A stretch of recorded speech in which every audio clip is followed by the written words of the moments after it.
Joining me now is my favorite Packer fan. Not just favorite Packer fan. Tom, I love you so much. And you run the Packer podcast. How you doing, man? I'm all right. I'm let pretty me be good, clear, Zach. by the way. It's called the Packcast. I don't want to get that wrong. Yeah, I mean, we don't want to listen. I don't get trademarked for nothing. I'm just saying.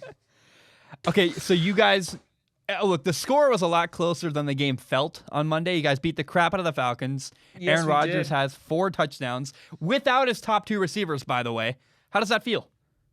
It feels phenomenal. And we were also missing Mercedes Lewis, who was great the previous week. So, yeah, no, it feels pretty damn good. Aaron Jones was out, what seemed like cramps for a bit, too. Like, he went out. Jamal Williams was able to fit in perfectly within the passing game. Yeah, it was shots all around. And we don't have Kenny Clark, and we didn't have Rashawn Gary. Like, the injury list was so extensive, and yet we were able to convincingly beat the Falcons. I think part of that says a lot about the Falcons, but it also says a lot about you guys to not stoop down to their level. There's a name that I didn't know. Somehow I missed this name. You're a Packer fan. I'm sure you know. You cover them extensively. Robert Tonyan, 6 catches, 98 yards, 3 touchdowns. A guy Aaron Rodgers seemed to really like when I watched the game. I'm so sorry to interrupt. I'm sorry. Yeah. It's Big Bob Tonyan. That's Bob Tonyan. It's Big Bob Tonyan. Yeah, I'm sorry. I just wanted you to be in the know. Okay, I'm sorry. Continue. Fair's fair. I'm learning. Tell me about him. Where did he come from? Who is he? I don't know anything about him. Yeah, Robert Tonyan has been on the team for a bit now. He's been on there for a couple years, and going into this season, I want to say the main emphasis was on Jay Sternberger, right? Yeah. Because he's the former 3rd-round pick. We drafted him pretty highly. You had DeGuara, coming in as well, who's going to take over in some areas. And it seemed that Mercedes Lewis and Big Bob Tonyan, were getting kind of phased out. And then what you had was, Jace has gotten a little bit slow in his development. Obviously, he got hurt last year, which definitely impacted his development. But Robert Tonyan's been around for a while. There was a game, back in 2018, where he caught a long touchdown pass from Aaron Rodgers against the Seahawks. He's been on the team and not making a ton of impact, just every now and then. And just this year, man, he has kind of just gone off. And now nationally, after Monday night's game, people know his name. And I mean, he literally did a somersault. He fell down, did a somersault, and then got back up and scored a touchdown. I mean, come on now. Dude, good for him. I'm happy. There was a moment in the 4th quarter, I think 4 minutes left, the Falcons almost threw a touchdown. Was there a bit? I know you live stream games. Was there a bit of nervousness in that moment?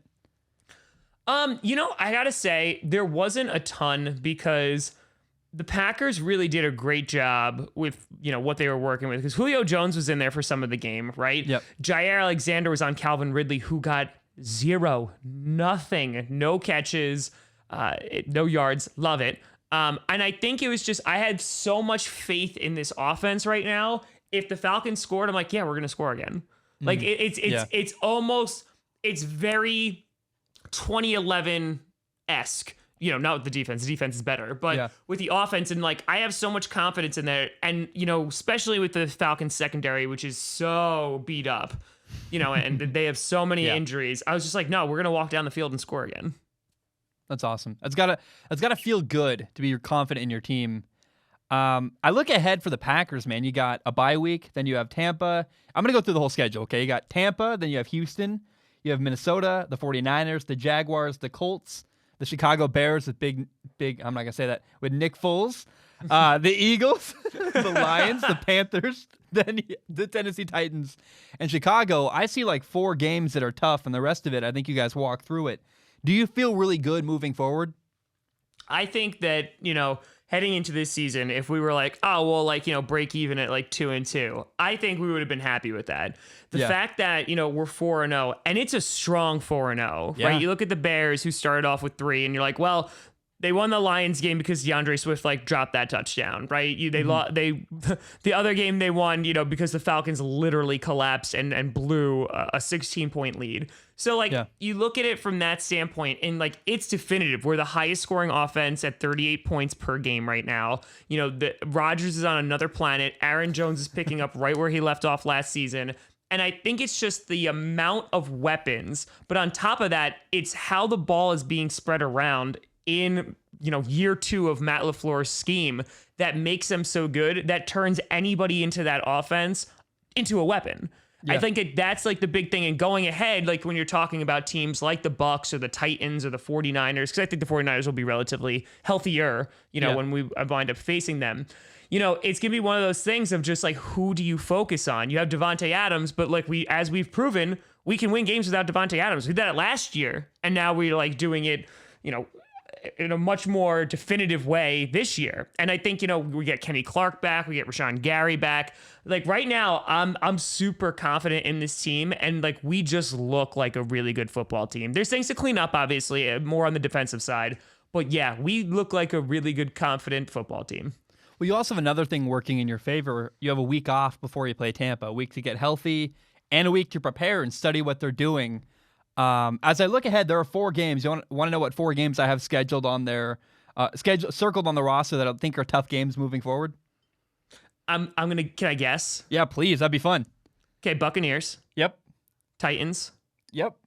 Okay. And then 49ers? Yeah. Maybe? Yep. Oh, okay. And then which one would you pick? Come on. You're so close. I'm like trying to. Do you want a hint? Do you want a hint? Is it an early or a late game? It's an away game. Okay. I would think maybe like the Bears, but that's because of the defense. But I know it's not going to be them. Kind of middle game, middle away game. When do we play the Texans? That's like in a few weeks. No, I don't know. It's the Colts. I don't get the. Oh yes, I'm sorry. Yes, the Colts. Yes. So I think Tampa, the Colts, and the Titans are probably your toughest matchups. I think this is your opportunity to get revenge on the 49ers. It'll be interesting. Jimmy G will be back, but he doesn't scare me at all. Their defensive line is nerfed. I feel pretty good about you guys going into the 49ers place and maybe beating them. On a short week, too, because it's on a Thursday night game. Which actually goes into your favor, in my opinion. I think so. So, yeah, I feel really good about you guys moving forward. I'm terrified for other people around the league that have to play you guys. Especially, you're going to roll through, like, I think the Bears, you're a much more competent football team than Chicago. You roll through the Panthers. You roll through the Jaguars. The Vikings are kind of the surprise team of the year so far because they've been surprisingly bad. I don't know what to make of them. What's your thought on the Vikings right now? I couldn't be happier. I think, when you... here's the thing. Like, I walked into this season, I looked at their draft, and I was like, wow, they had a really impressive draft, right? But they're on top of that, they lost Everson Griffin, right? Danielle Hunter, they have been sorely missing Danielle Hunter. And on top, I know they got Ngakoue from the Jaguars, but that secondary, the safeties are good, but the corners are so young and inexperienced, and so that's problematic. And then I think, the offense is the offense. You're missing Stephon Diggs, who is living it up in Buffalo right now. But you have Adam Thielen, who's a very established, great wide receiver 1. And then you have Justin Jefferson, who shows these flashes of being really, really good. But it's in his rookie season. It's really difficult to break out as a rookie wide receiver. So I think that, right now, it's fascinating. Dalvin Cook is still a very good player.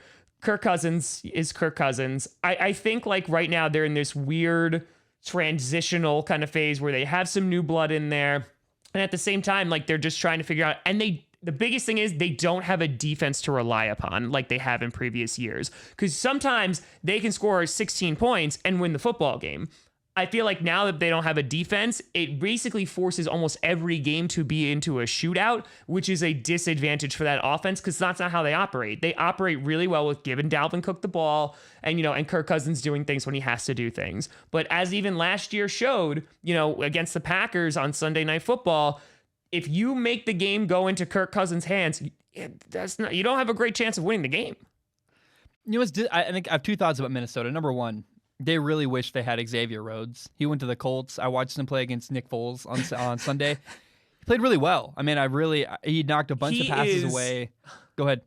He's fascinating because like Packers fans used to say all the time, like, roads are open. Because like literally we would destroy them. We would destroy Xavier Rhodes. Like, there is so much tape of Aaron Rodgers destroying Xavier Rhodes. And I just think it's hysterical that like he goes to the Colts as having like this resurgence. And it's kind of like Eric Ebron from a few years ago, like leaving the Lions, not doing anything, and then making the Pro Bowl the first time he's with the Colts. The Colts just take like banished NFC North players and rejuvenate their careers for like a year or two. You're not wrong. I mean, they're happy to have him there. He's playing really well.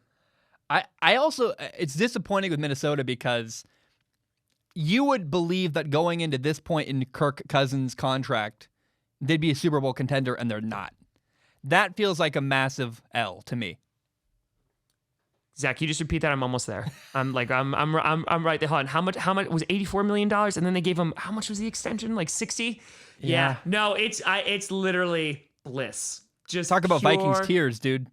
Oh, I'm drowning it. Every single day I go and I label my shower head Vikings tears and I just bathe in it. And it's truly a glorious thing to witness. Yeah, and I mean, I said this years ago, and this isn't like an I told you so, but I said Kirk Cousins, and listen, the market at the time for QBs was insane. It still is insane. Yeah. He was like the quote unquote best one out there, but they went to an NFC Championship game with Case Keenum. If they kept Case Keenum and continued to build an amazing defense around him, an amazing running game around him, I mean, instead they went and gave Kirk Cousins insane amounts of money for what have they gotten? How many times have they made the playoffs? How many have they gotten past the divisional round? I think for the amount of money and like you said, the amount of years that have gone by with Kirk Cousins, what do you have to show for it? Yeah, in retrospect, they would have been better off paying Case Keenum nothing, spending all their money on a good roster and doing it that way. I think what's interesting about Kirk Cousins looking at him now is that he is not really elite throwing the ball at any like there's nothing he does that you're like, that's an elite, at any point in his ability to throw the football. But there's also, he can't run. He can't move around very well. He's more athletic than people give him credit for, but he's also not. I kind of keep waiting for him to get better at extending plays, and he's been really trying hard to do that this year, and you can tell it's something he's trying hard to do, but it's not there, and it's like, man, I don't know what you're paying for at this point. You're paying for an average quarterback, just period. And that's the thing, too. Like, I also want to point out, like, he had a good season last year, right? And I don't think that Kirk Cousins is a bad quarterback. I think he's, like, a mid-tier QB that sometimes can be above average. And, the thing is, too, like, this also falls on the Vikings. Like, Kirk Cousins, as I said before, is usually not going to win you a football game, right? You need to build a team around him and you'll find success. If you can bring Case Keenum to the NFC Championship game, you can bring Kirk Cousins there. But they have spent so much money. They are in cap hell. They've extended some major players, but they had to let a bunch walk, right? Obviously, their big wide receiver one with Stephon Diggs, Everson Griffin had to go, what have you. And I think, you're in this spot where you're kind of screwed because the next few years for the cap is not going to be pretty. And I don't know. It's one of those things that with the Vikings, I feel like they have this history of having a good running back, a good defense. They had this with AP, right? You brought in Brett Favre. They were really, really good for that one season because they finally had a good quarterback, made the NFC Championship game, and then he lost it for you. And then, then we went back to mediocrity, and they still haven't found, the guy to be behind there just yet. And, they try, and there's, a revolving door, but, yeah, it's fascinating how quickly that defense has deteriorated because, now it's a joke. Well, what's sad, too, is it's not coaching. That's what's interesting is you watch the schemes they're calling. They had a blitz against – who did they play – I forget who the Vikings played recently. I was watching some game for some I don't remember. I think it's the Cowboys Texans, or the Jets or somebody else watching.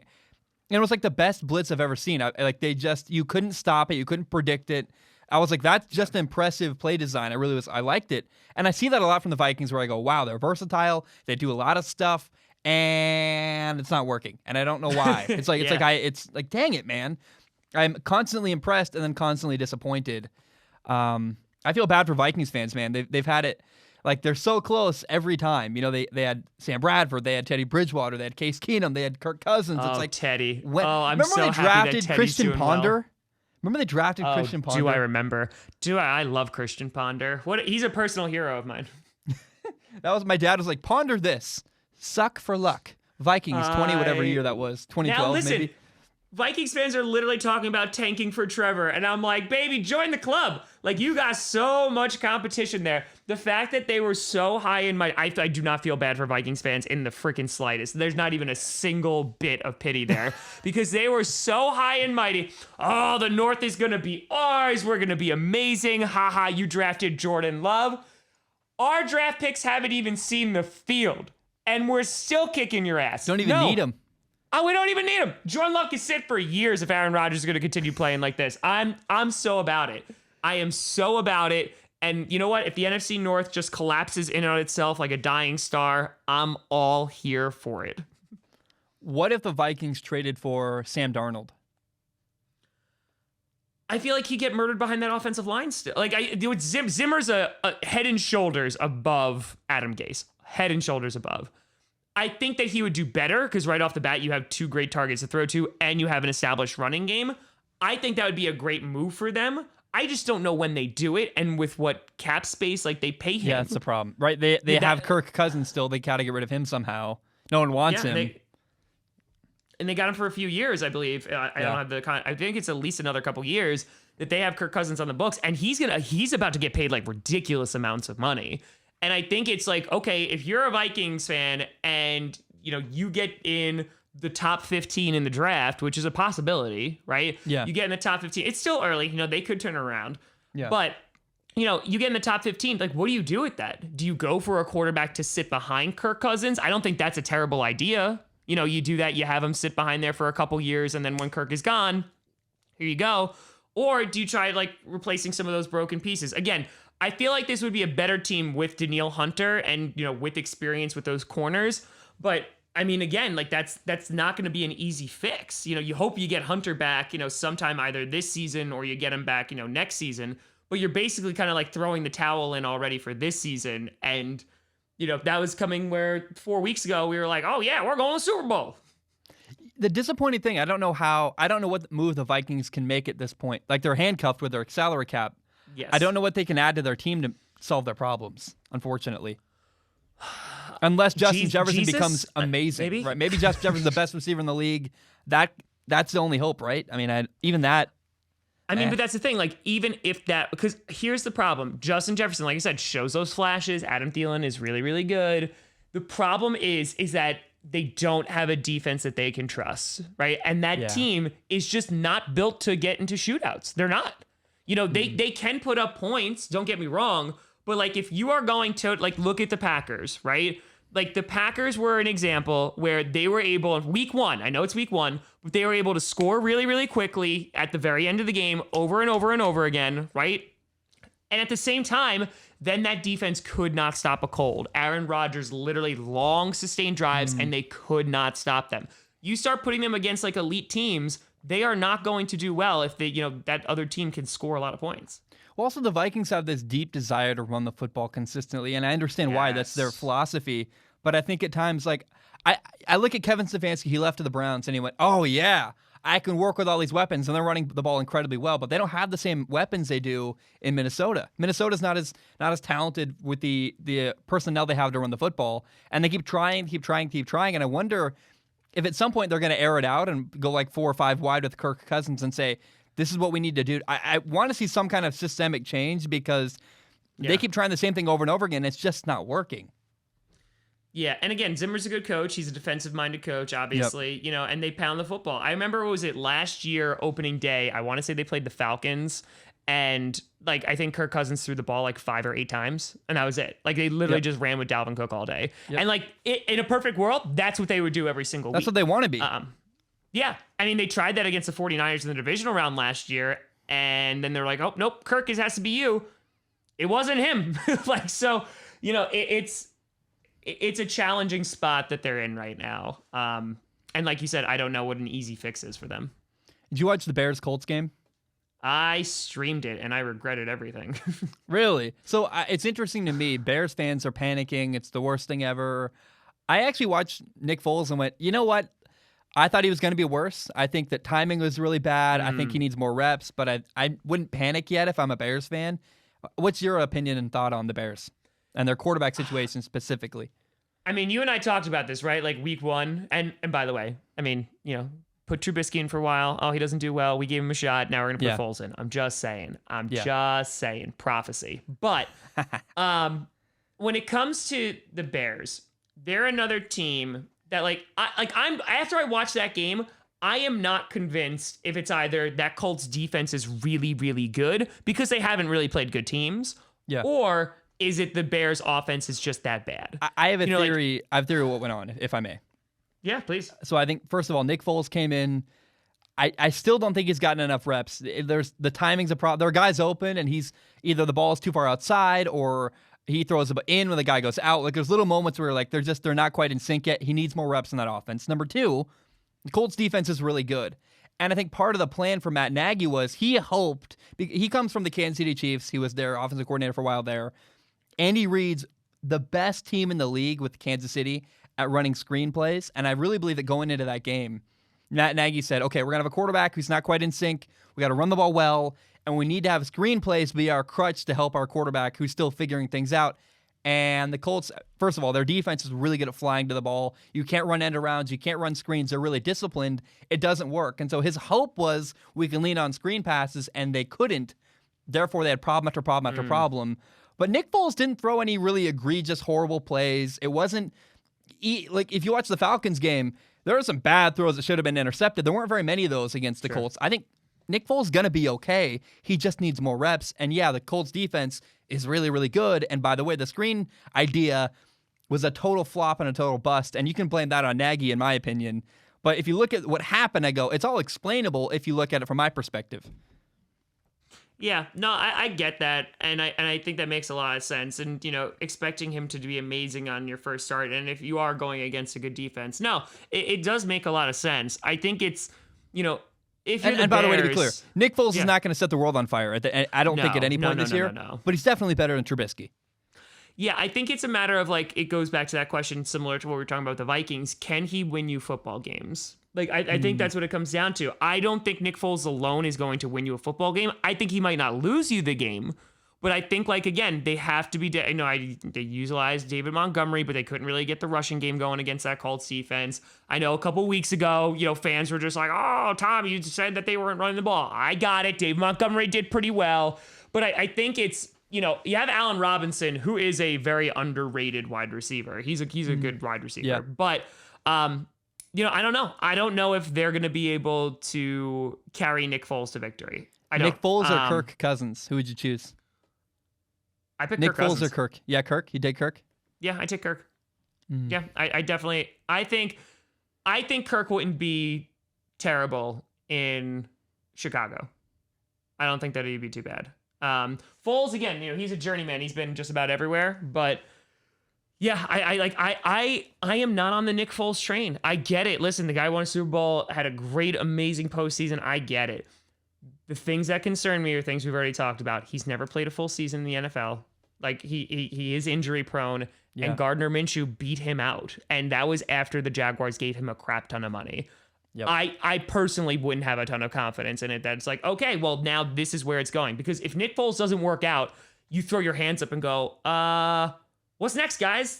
That becomes a serious problem. There's a lot riding on Nick Foles' success in Chicago right now. Can I make fun of myself? Please. I have never had more trouble saying anybody's name in my entire life than Kirk Cousins. For whatever reason. Right? I guess, but I can't figure out if it's the K and then the C. I don't know why I can't do them back to back. But Kirk Cousins for me is the hardest name in the world. I don't know why. I've never been able to say it well. Do you have any trouble with that? I sometimes say Kurt. I do wind up slipping with Kurt. Zach, I actually have a question for you, speaking about the Colts and the Bears. Sure, yeah. So, as someone who likes to break down quarterback tape, can you please explain to me, for the love of God, because I watched that entire game, who the hell taught Phillip Rivers to throw the football? Because that throwing motion is the scariest thing I've ever seen in my life. It's halfway between sidearmed and a decent throwing motion. And it's not like Patrick Mahomes sidearming it. It's it's ugly. It's like he's pushing a medicine ball forward. Yes, it's bad. Here's the thing about Phillip Rivers, and if I may, though, I did a whole film analysis about Phillip Rivers. It's really interesting because the second half of his release is terrible. You're like, what the heck is? It's like a medicine ball push. But from the ground up, the first half is really good. He actually uses his base really well. He uses his hips and his core to drive the ball. The finish is horrible. It's like he's just like throwing a medicine ball forward again. But the beginning parts are so good with his core and his hips that he generates a lot of force, so it doesn't need as much on the back end. It's kind of weird. And I would never, ever encourage anybody ever to throw the football like Phillip Rivers. Like, if you're a young quarterback, do not watch him. Do not copy him. He's an old dog. You're not going to teach an old dog new tricks. I think at some point, if he had been my quarterback in San Diego years ago, I would have said, hey, bud, we're going to have to throw the ball a little bit differently. But he does what he does. It works pretty well for him. And it's kind of like you ever seen a guy who's got a really ugly jump shot who just is like 37 and you're like, it's just not going to change. It's exactly what Phillip Rivers is. It's just exactly what it is. And he's mastered it, so it works for him. But it's so ugly. It's so bad. I really hope he doesn't teach any of his 16 children to throw the football like that. Hey, do you have time for one more thing? Of course. And if you want to cut this out, we can. I don't know. I'm curious, though. I saw the news of COVID-19 testing today and went, oh, crap. Stephon Gilmore has it. The Raiders have it. The Titans have more cases, I believe. And I wonder at this point, there's a couple options here. I go, either you can have week 17 will end, and then we'll have 2 more weeks where we can say, let's play any makeup games we need that were canceled or pushed back. Then we can start the playoffs. Or we can say, guys, we got to go to a hotel right now. Everybody's quarantined in a hotel. And people fight against that, but I say, as players, do you want to get paid? Or you do want to have to cancel games and have games suspended? Because if you want to game check consistently, you're going to have to quarantine or make a change. Because right now it's... what are all your thoughts on this? Because I get nervous. Anytime I see COVID testing come positive, I go, ooh, that's not good for anybody. And I saw on Twitter, too, like, Stephon Gilmore, like, after the game was, like, right in the face of, like, Patrick Mahomes. And, like, you know, it's... Here's how I feel about it. When we were talking, like, you look at the NBA, right, or the NHL, like, they did it really well, right? Bubbling it up, have a nice day. I think the problem with trying a bubble with the NFL is, one, it's incredibly expensive. And the reason I say that is because the owners and the NFL do not want to pay money. They don't. Like, they don't want to pay, like, an exorbitant amount of money. That's one. Yeah. 2, the size of the teams are so big. They're so expansive that it's almost impossible for them to do. Would it be, like, possible? Yeah, it'd be a lot of work and stuff like that. But I think it's going to be so difficult because there's so many players on a team. So I think that could potentially be a problem. But then the other thing is, if you're talking about extending the season, that's where I think it's going to wind up going. The problem is like, you're the Titans. You missed last week. You're probably in jeopardy for missing this next week because they held a practice when they shouldn't have. Yeah. And then what happens if you miss 3 weeks? So, like, if there's 2 weeks allotted at the end of the season, right, in which all the other teams have bye weeks, like, what does that look like if you have a team that's missed 3 games and there's only 2 weeks? Because there's going to be some teams that are going to get hit harder than others. So I think it's going to be so incredibly difficult to try and plan out, any kind of makeup games. And I'm wondering where it's going to go. And you know what? I really wouldn't be terribly shocked if they're found in, like, violation of protocol. If they're just like, listen, if you violated protocol, you forfeit the next game. Like, I would not doubt if it goes that way, because, like, this has the potential to get ridiculous. And I think as you're starting to see more positive cases, the NFL scrambled to get the Patriots and Chiefs to play on Monday night. And I know Roger Goodell is getting a lot of crap for that, especially after Stephon Gilmore has tested positive. But you look at what had to happen with the Steelers and the Titans, and now they're moving games around, they're moving bye weeks around, etc. That's only for 2 teams that they have to do that for. And that already was a logistical nightmare. What happens when it's 4 or 6 or 8 teams? Like, I am very concerned about what's going to happen to this season. And I wonder if it's going to be delayed. I don't know if it's going to be, extended. Because, again, there's going to be a team that is going to be impacted more than others. And then so how do you, quote unquote, make up those games? There's just no wiggle room. Yeah, it's a mess. Because it's so finite. This the love thing about the NFL is, like, there's so few games. Every single game matters. It's not like basketball. It's not like hockey or baseball. We're like, you lose a couple games, it's fine. Right? Like, this is like 16 weeks regular season. That's it. And I love that about football because it's really like do or die. But at the same time, if you're trying to reschedule things, it's near impossible. Yeah, I know it's just scary to me. I'm like, I don't know what to do. Like if the year gets put on hold or something, like how do we cover? I don't know. It's kind of weird because you're in a weird. I guess I hate the unknown. Where do I do a film analysis of the first 3 weeks? Is that even fair? Do we project what's coming up? I don't like as a storyteller. I go, what is the story? I don't even understand where it's so much. It's like in limbo. It's so weird to me. I don't know. Yeah, that's super selfish for me, but of course I'm like worried about myself. No, I mean, like, listen, I'm in the same boat, right? Like, it's one of those things that I thought about it, and like one of the major reasons why I went and got out that teaching job again was because like there's a good chance that this season gets canceled, and again, the NFL will do what they have to do, even if it's like the Super Bowl's in March. Like they'll do what they have to do. Yeah. But at the same time, there's no guarantee that it's even going to get better within the next few months, right? Like there's so many outside factors and variables that need to be accounted for, vaccines, distribution of them, all the players take that. Like there has to be so much stuff. And, I just don't know if that is happening within the next like 5 months. So, I guess, yeah, go ahead. No, so it's like it's so difficult to try and even predict this because we're living in a time that's completely and totally unpredictable. Well, it's funny. That's why some people didn't do NFL predictions because it's how do you predict what's going to happen this year? I mean, the Patriots, if they had Cam Newton in that game, might have won. I mean, the Patriots had so many opportunities. I don't know if you watched it, but it was like... Yeah, that defense. They had the ball twice in the red zone plus another interception. It's like, oh my gosh, they could have won. They really were there.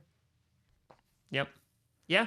It's crazy because like again you start talking about like those superstars getting out and it's not because they're injured, right? It's like because they get sick, and it puts already them at like such an unfair advantage. And you look at Brown County, Wisconsin, where Green Bay is, they are literally the epicenter of the country right now. The Green Bay Packers announced that they're not having fans for the foreseeable future because like everybody and their mother is getting sick.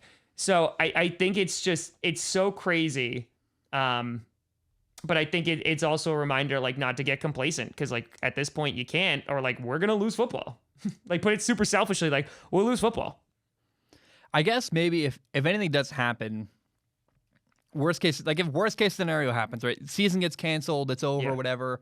At least we can look back and say we got a couple weeks of entertainment that made it our lives. Like 2020 has been an awful year, and you got election season coming up. It's pretty miserable. I hate that kind of stuff. It's just terrible after terrible after terrible thing. It's been really nice to have football. If anything does happen in football, I guess I can say it's been nice while it lasted. I've been really grateful for this year. It's just been really a nice break from everything else going on. Yeah. No, I get the whole don't cry because it's over, smile because it happened, Dr. Seussical. Yeah. No, I get you. Yeah, I mean, there definitely is that. I mean, I will say as a Packers fan, I'm going to be pissed considering how well we're playing. If they're just like, listen, there's not like if they canceled the season tomorrow, Jets fans are like, oh, thank God. Like we don't have to watch this anymore. Yeah. But yeah, I think, I don't think you'll have an all out cancellation. I think you'll have a postponement if anything. But, the logistics of even trying to make that work are going to be very, very difficult. Like you said, I'm enjoying it while we have it. I hope it continues on. I hope that, they lock down on the protocols and kind of like at that point, that's all we can hope for. You put out a theory I haven't heard from anybody. If you violate a protocol, that's an automatic, you forfeit the game. That'd be an interesting solution to say the schedule isn't compromised and we don't have to play the game. Yep.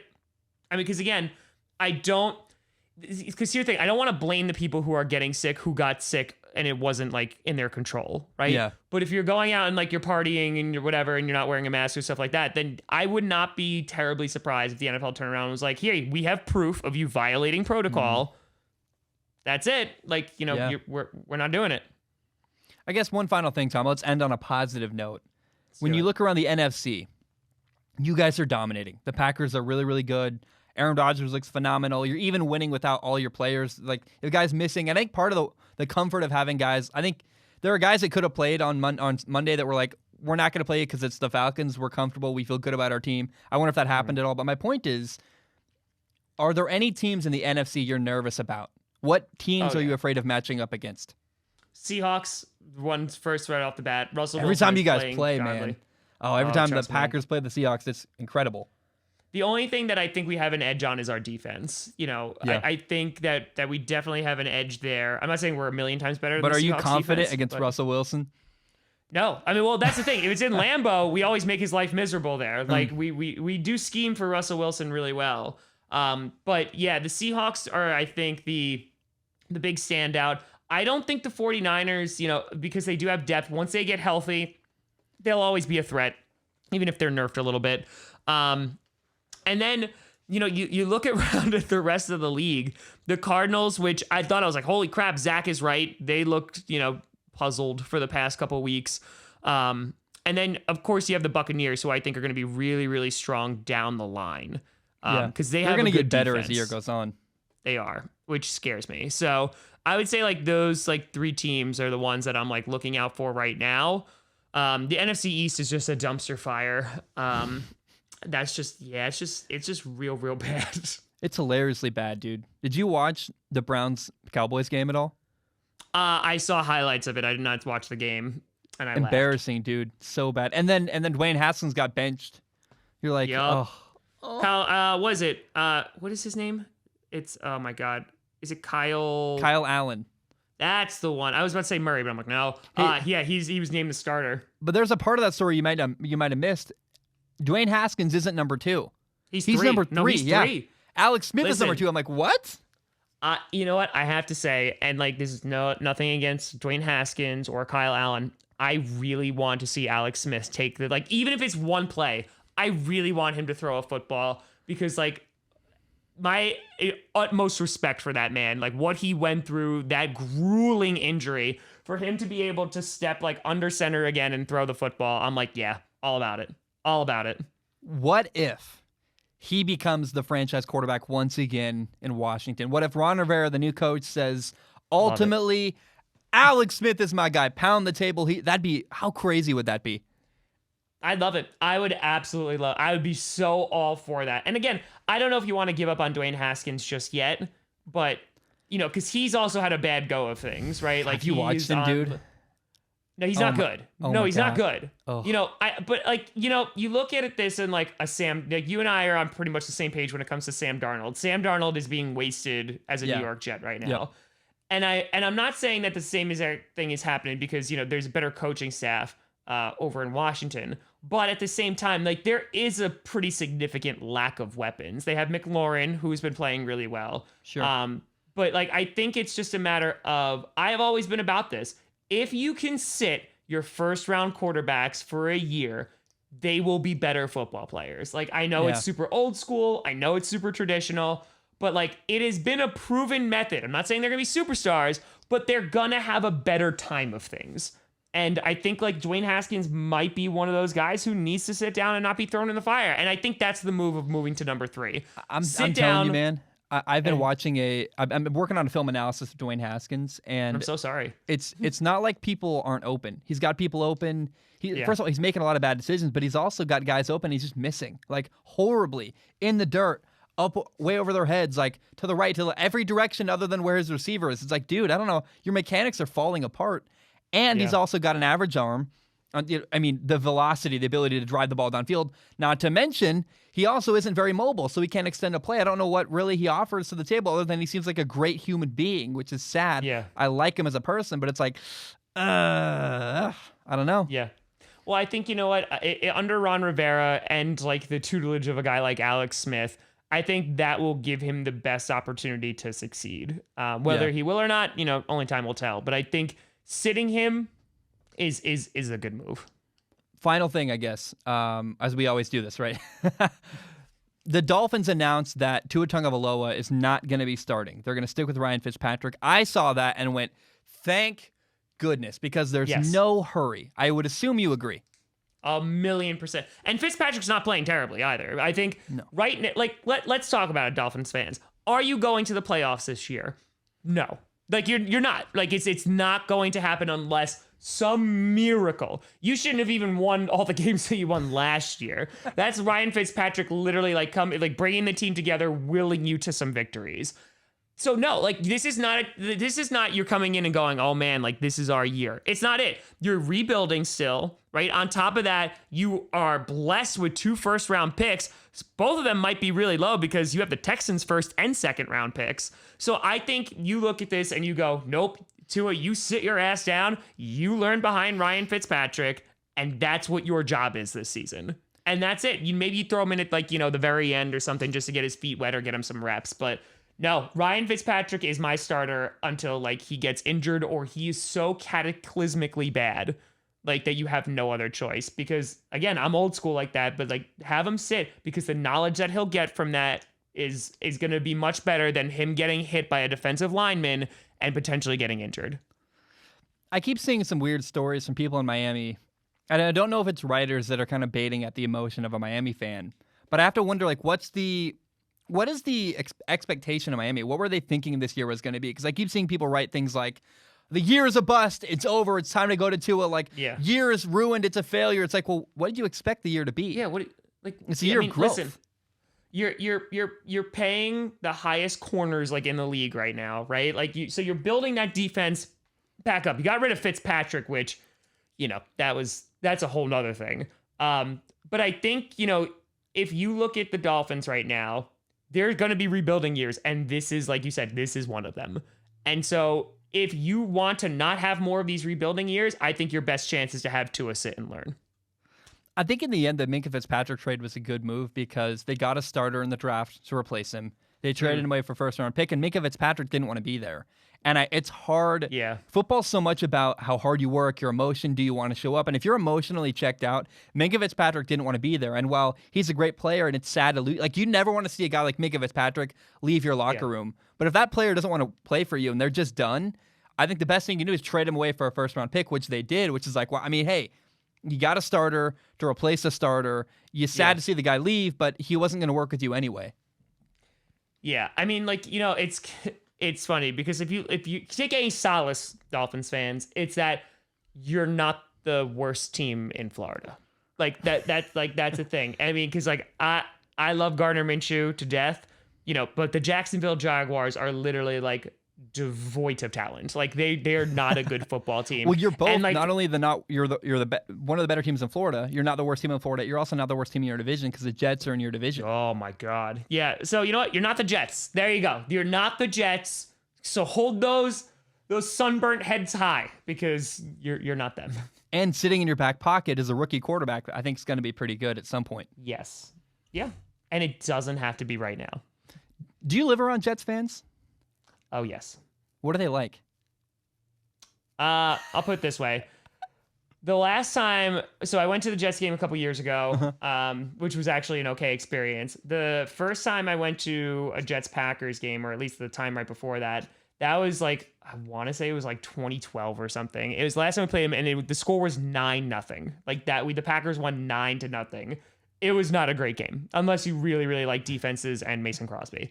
And I was with my younger brother at the time, and we walk up to our seats, and a Jets fan literally turns around, and like my brother was like young at that point, and he just goes, "Hey, go fuck yourself!" Like right at it. I was just like, "Okay, welcome to the Meadowlands." Like that's what we're doing now. So you know what? Jets fans at this point, though, like they have no legs to stand on because they've been bad for so long. They keep on touting that, they had 2 back-to-back AFC championship appearances, and I just bring up the butt fumble, and usually that's it. They really haven't been good for a long time.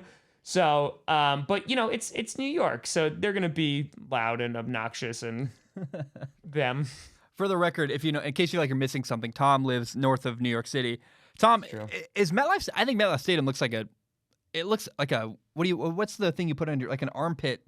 What's the thing called? It looks like a deodorant container, like holder. Yeah, it looks like exactly. It looks like a stick of deodorant. That stadium from the outside. Am I wrong? Is it just ugly as hell? It's fine. Like again, if I'm comparing it to other stadiums, it's not the nicest one I've been in. But yeah, I think the thing that pisses me off about it, because I was at, the Meadowlands, and then I've been at MetLife. Yeah. And the worst thing about it, honestly, is not even its appearance or its seats or anything like that. it's such a pain in the ass to get to. Like, it is legitimately out of the way. And you know what? I want to say one random thing. I was reading, I think it was like maybe like the NFL rankings on NFL.com or something. I was looking at that, and they said about the Giants, that saying that, like, you know, they're the best team in New York. And I turned around and I'm like, you know, the Bills are in New York, right? Like, they're the only New York team because you're out in Jersey. That pisses me off to no end. And I think it pisses off a lot of Bills fans too. Like, they're the ones forgotten. I'm like, oh no, they're Buffalo. I'm like, that's actually in New York. The MetLife Stadium is in New Jersey.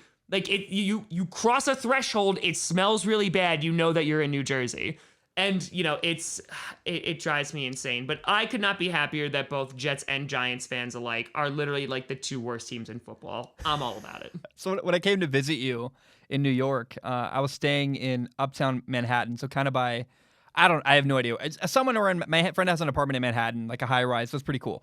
And I was literally 5 miles away from the stadium, and yet it took me 45 minutes to get there. And I went, this is a problem. Yes. This is awful. Yes. And 2 trains, a transfer, like, not fun at all. Yep. Tom? Welcome to it. That's terrible. I hate New York. I couldn't do it, man. I don't think I could live in New York City. Not for me. I want to live in the woods somewhere, quiet and alone. That's it. I never talk to anyone, just make my football videos. Yeah, absolutely. I'll like a chicken and a cat and a girlfriend and maybe a wife someday, and we'll just talk about football and do my thing.